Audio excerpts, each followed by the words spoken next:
بسم اللہ الرحمن الرحیم۔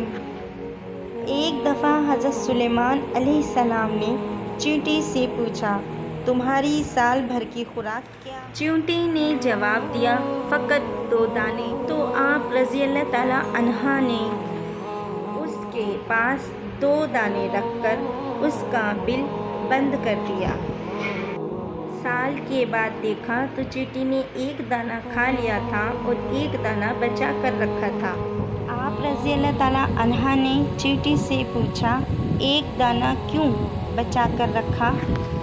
چیونٹی نے جواب دیا، پہلے میرا بھروسہ اللہ پر تھا کہ 2 دانے کھا بھی لوں تو وہ اور دے دے گا، مگر اب بات انسان کی تھی، اسی لیے بچا کے رکھا کہ کیا پتہ پھر انسان دے یا نہ دے۔